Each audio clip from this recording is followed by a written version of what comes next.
On March 17, 1943, inside a quiet, wood-paneled office in Berlin, a German admiral stared at a report that seemed absurd on its face.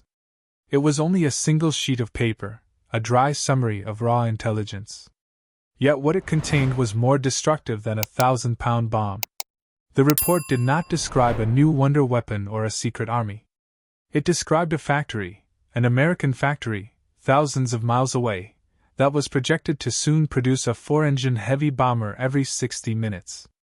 To the men of the German High Command, the document was laughable. Another piece of crude American propaganda, so exaggerated it bordered on parody. But to the spies who had risked their lives to collect the data, it meant something very different. To them, it was a death sentence written in numbers. It was the moment they understood, with chilling certainty, that the war could not be won.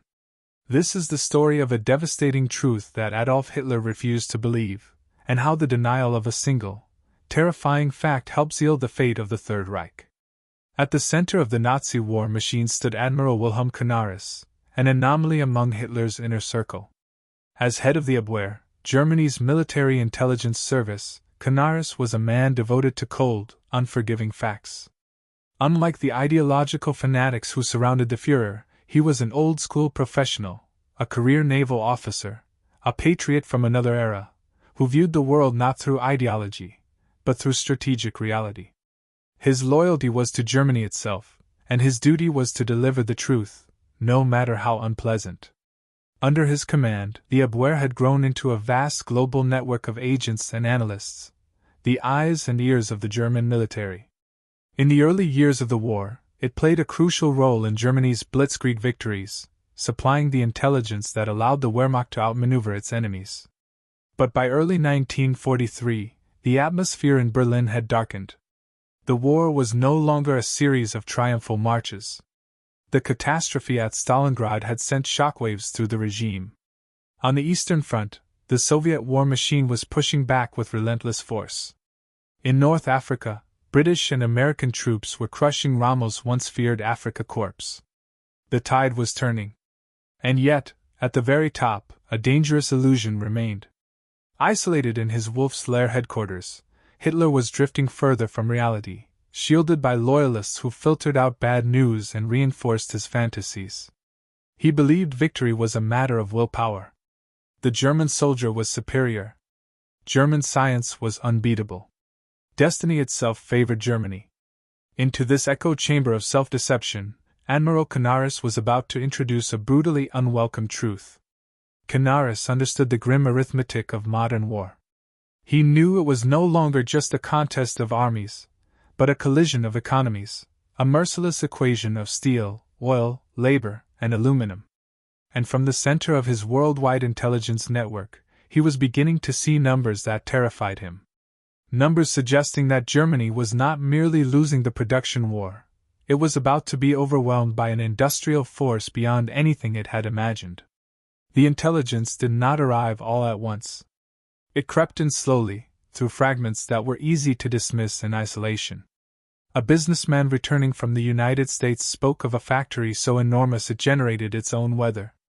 A diplomat in Washington reported production targets that seemed to contain 10 too many. A Swedish engineer sent a coded message describing an aircraft assembly line that moved with the speed of automobile manufacturing. One report alone could be ignored. Together, they formed a horrifying pattern. All roads led to a single location, a massive industrial complex in Michigan known as Willow Run. And all the reports made the same unbelievable claim. The Ford Motor Company was applying automobile mass production methods to a 4-engine B-24 Liberator heavy bomber. The goal was not one aircraft per day, or even one every few hours, but one every single hour. To the German mind, this was inconceivable. The B-24 was a monster, an 18-ton machine of aluminum and steel, composed of more than 1.5 million individual parts. German factories, celebrated as the pinnacle of European engineering, required weeks, sometimes months, to build a comparable aircraft like the Heinkel He-177. The notion that Americans, a nation derided by Nazi propaganda as chaotic, racially mixed, and undisciplined, could assemble such a weapon in 60 minutes was not merely unbelievable. It was offensive. Canaris and his officers ran the numbers. 1 bomber per hour meant 24 per day. More than 700 per month, from a single factory. At that time, the entire German aviation industry struggled to produce even a fraction of that output in heavy bombers. The intelligence was cross-checked. Sources were vetted. Even Japanese naval attaches, Germany's own allies, were sending back reports on American production capacity, written in tones of unmistakable alarm. The data was solid. And yet, it posed an impossible question. How could a workforce the Nazis considered inferior, women, African Americans, immigrants, achieve such output? How could a disorderly democracy mobilize with such terrifying efficiency? In the Nazi worldview, strength came from racial purity and authoritarian control. America had neither. Which meant the reports had to be false. They had to be a lie. The alternative was too horrifying to accept. It meant the war was no longer a contest of soldiers or generals. It was a war of factories. And if the intelligence report of March 1943 described a real future, then Germany had already lost. As one Abwehr officer put it bluntly, if these numbers are correct, the war is over. It was no longer a question of willpower. It was a matter of mathematics. Half a world away, the impossible was becoming very real. On a stretch of former farmland in Michigan, a giant had risen. The Willow Run Bomber Plant stood as the physical manifestation of what President Franklin D. Roosevelt called the arsenal of democracy. There was nothing else like it on Earth. Designed by industrial architect Albert Kahn, the main structure was a single, uninterrupted space so vast it was described as the largest room ever built by human hands. The assembly line stretched for more than half a mile. To avoid paying taxes in 2 different counties, it even made a bizarre 90-degree turn, with partially assembled bombers rotating on massive turntables, a strange feature that became known as the tax turn. But the true revolution was not the building. It was the philosophy inside it. Henry Ford and his production chief, Charles Sorensen, had made a bold and seemingly arrogant promise. They would build airplanes the same way Ford had built Model Ts. The traditional aircraft industry scoffed. "You can't turn a blacksmith into a watchmaker overnight," one executive sneered. Ford and Sorensen proved them wrong. They broke the B-24 Liberator down into thousands of manageable subassemblies. Each worker was trained to perform a single, repetitive task. One drilled holes. Another drove rivets. Another fitted the same panel again and again. This system allowed Willow Run's massive apprentice school to train and deploy thousands of new workers every single week. And these workers represented everything Nazi ideology despised. At its peak, Willow Run employed more than 42,000 people. Nearly a third were women, the iconic Rosie the Riveters, operating rivet guns and welding torches. One of them, Rose Monroe, became the real-life inspiration for the famous propaganda image. More than 9% of the workforce was African American. Another 3% were classified as disabled. They worked side by side, around the clock, in 6-day shifts, sustaining a relentless, 24-hour industrial rhythm. This was the very mongrel society Adolf Hitler loved to mock. And it was about to outproduce the so-called master race at a rate that defied belief. The early months were chaotic, earning the factory the nickname, "Will it run?" But as 1943 progressed, the system found its rhythm. Raw materials entered one end of the plant. At the other, an 18-ton, 4-engine heavy bomber rolled out, complete, tested, and ready to fly. This was not propaganda. It was a new form of warfare. A war of industrial power. While German scientists pursued futuristic miracle weapons, America was perfecting the most devastating weapon of all, the assembly line. And against it, the Third Reich had no answer. Armed with this terrifying reality, Admiral Canaris now faced his greatest challenge, breaching the ideological fortress surrounding Adolf Hitler. A fortress built on arrogance and willful blindness, and guarded by the second most powerful man in Germany, Reichsmarshal Hermann Göring. Göring, the flamboyant head of the Luftwaffe and a celebrated First World War ace, considered himself the ultimate authority on air power. He was also profoundly corrupt and spectacularly egotistical. More than anyone else, he had cultivated the myth of the Luftwaffe's invincibility. When Canaris presented the Abwehr's findings on Willow Run, Göring did not react with alarm. He laughed. "Americans cannot build airplanes," he scoffed. "They are very good at refrigerators and razor blades." It was not a casual insult. It was the essence of the Nazi worldview. To Göring, Americans were shopkeepers, a decadent consumer society, racially mixed, undisciplined, and lacking the martial spirit of the German people. The idea that such a nation could mass-produce heavy bombers was, in his mind, absurd. The reports were dismissed as clumsy American propaganda. For Canaris, it was infuriating. He was presenting mathematical certainty to a man living inside a fantasy. He pressed the issue. His agents had details: the mile-long assembly line, the specialized tooling, the staggering capital investment.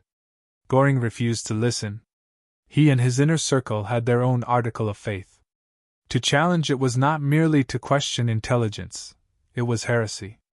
And to accept Canaris's conclusions would have required a devastating admission that Göring's own intelligence apparatus had missed the most critical development of the war, and that the Luftwaffe was about to be swept from the skies. So the report went nowhere. Buried beneath Göring's immense ego, the wall of denial held firm. Canaris was left holding a truth that might have saved Germany, with no one in power willing to hear it. Only one option remained. The information had to reach the one man who truly mattered, the Führer himself. Presenting facts at Hitler's headquarters, whether at the Berghof in the Alps or the Wolf's Lair in East Prussia, was a dangerous and surreal affair. The atmosphere was suffocating, paranoid. Reality was whatever Adolf Hitler declared it to be. Military briefings existed less to shape strategy than to reinforce his existing beliefs.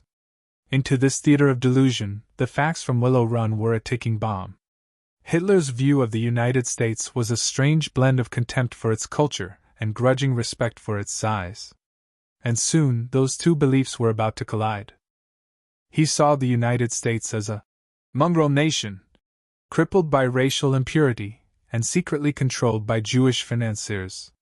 When Hitler was confronted with the Abwehr's production figures, projections of 1 heavy bomber per hour, more than 600 per month from a single factory, his reaction echoed Göring's, but with far more venom.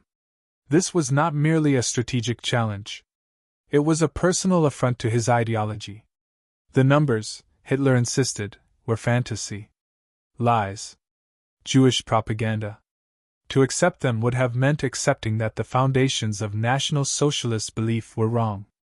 Ironically, the one man in Hitler's inner circle who truly understood industrial production, Armaments Minister Albert Speer, later admitted under Allied interrogation that he had known the truth.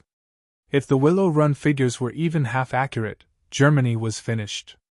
But to say such a thing aloud in Hitler's presence in 1943 would have been suicidal. And so the confrontation never truly occurred. It was a collision between fact and dogma. And in the Third Reich, dogma always prevailed. Canaris's warning was not merely ignored, it was recast as defeatism. The men who brought the truth were labeled weak. Their loyalty was questioned. In Hitler's mind, the war was a test of blood and will, not of logistics or production. A single sheet of paper, representing the dangerous work of dozens of spies, was casually brushed aside. Yet it contained the most important strategic fact of the entire war: the enemy's industrial capacity was expanding at a rate Germany could never hope to match. No formal order was issued. No debate was recorded. The decision was made through stubborn refusal. The truth was rejected. The spies were dismissed. The admiral was silenced. And in that moment of supreme ideological blindness, the fate of millions was sealed. The consequences came slowly at first, like a distant rumble. Then they arrived as a deafening roar that filled the skies over the Reich. Believing their own propaganda, the German High Command committed a series of catastrophic errors. Resources continued to pour into Hitler's pet projects, the Wunderwaffen, or Wonder Weapons. The V-1 flying bomb and the V-2 rocket were technological marvels, but strategically irrelevant. The Messerschmitt Me-262 jet fighter was revolutionary, yet it arrived too late, and in numbers far too small to matter. Time was the one thing Germany no longer had, because the prophecy of Willow Run was becoming reality. Through late 1943 and into 1944, the trickle of Allied bombers became a flood. The U.S. 8th Air Force launched its relentless daylight bombing campaign, and at its core were the B-24 Liberators. The aircraft rolling off assembly lines in Michigan were now darkening German skies. In February 1944, the Allies unleashed Big Week, an all-out assault on Germany's aircraft industry. Thousands of bombers, many built at Willow Run, hammered factories across the Reich. The Luftwaffe rose to defend its homeland and was systematically destroyed. German pilots, however skilled and courageous, were overwhelmed. For every German fighter lost, replacements arrived slowly, if at all. For every American bomber shot down, 10 more crossed the Atlantic. It was a brutal war of attrition, exactly as Canaris had predicted. The cities Göring had promised would never be bombed were reduced to ruins. One Luftwaffe general, exhausted by Göring's detachment from reality, wrote bitterly in his diary, "The Reichsmarschall lives in fantasy. Yesterday, 1,000 American bombers destroyed Leipzig. He still insists they cannot have built so many aircraft." The B-24s that rolled out of the most enormous room in the history of man were now dismantling the Third Reich piece by piece. They shattered factories, severed rail lines, and obliterated oil refineries.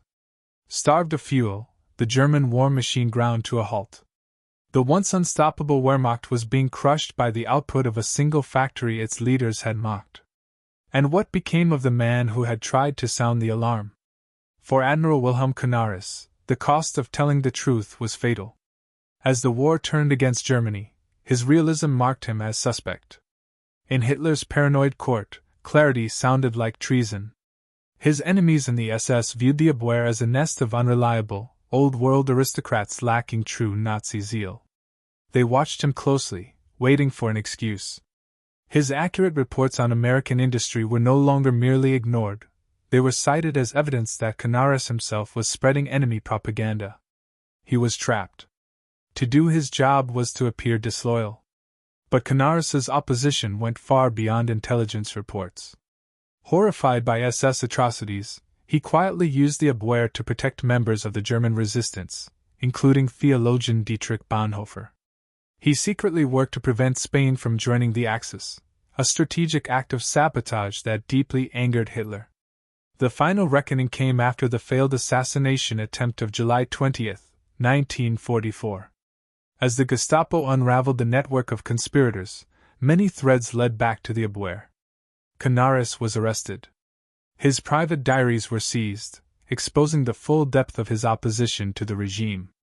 On April 9, 1945, in the final chaotic weeks of the war, a final order arrived from a vengeful Führer. At Flossenburg concentration camp, Admiral Wilhelm Canaris was stripped naked and slowly strangled with piano wire. It was a brutal and humiliating end for a man who had seen the future with devastating clarity. He was killed by the very regime he had tried to save from itself. When the guns finally fell silent in May 1945, the numbers told the final story. The report that landed on Canaris's desk in 1943 had not been exaggerated, it had been conservative. At its absolute peak in 1944, Willow Run was not producing one B-24 every hour. It was producing one every 63 minutes. By the time the final aircraft rolled off the assembly line, Ford had built 6,972 complete B-24 Liberators at Willow Run, and produced another 1,893 knockdown kits for assembly elsewhere. Let that sink in. A single American factory produced more four-engine heavy bombers than the entire German aircraft industry managed to build during the whole war. It wasn't even close. Across all its plants, the United States manufactured more than 18,400 B-24 Liberators, making it the most produced heavy bomber in history. Between 1940 and 1945, American industry built over 300,000 military aircraft. Germany, in that same period, produced roughly 94,000 combat aircraft. The American industrialist William S. Knudsen summarized it perfectly. "We won because we smothered the enemy in an avalanche of production the like of which he had never seen, nor dreamed possible." Germany's failure was not a failure of espionage. Its spies did their job. They gathered the intelligence. They delivered the facts. The failure was one of acceptance, a total cognitive collapse at the highest levels of power. An inability to process information that contradicted a fanatical ideology. Blinded by their own propaganda, the Nazi leadership simply could not believe the numbers. They were not defeated by a secret weapon, but by arithmetic. They were buried beneath an avalanche of steel and aluminum forged by the very people they despised, men and women of every background, working together in a free society. The spies were right. The Admiral was right. March 17, 1943, was the day the truth arrived in Berlin, and no one with power was willing to listen. Stories like this remind us that history often turns far from the battlefield, in quiet offices, where a single sheet of paper can decide the fate of nations. If you enjoy uncovering the hidden stories that truly shaped history, make sure you're subscribed to the channel and hit the notification bell so you don't miss our next investigation. And if you found this story compelling, liking and sharing the video helps us more than you know. In the end, the story of Willow Run is more than an astonishing World War II statistic. It is a warning, a chilling illustration of how any government, any movement, or any individual, can be blinded by what they want to believe. The Third Reich did not fall for lack of information. It fell because its leaders chose prejudice over facts. They built their worldview on racial mythology. And when the tide of mathematical reality came crashing in, the entire structure collapsed.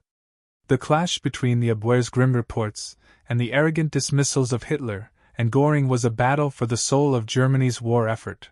A struggle between evidence and fantasy.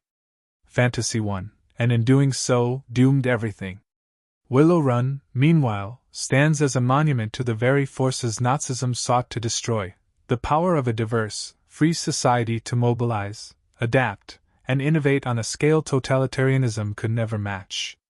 Its factory floor was a microcosm of the Allied cause, a chaotic, inefficient, beautiful mess of humanity that, when united, achieved the impossible. And so the legacy of that day in March 1943 echoes through time, a stark reminder that the most formidable walls are not built of concrete or steel, but inside the human mind. If you enjoyed this story, leave a like, subscribe to the channel, and comment where you're watching from. See you in the next video.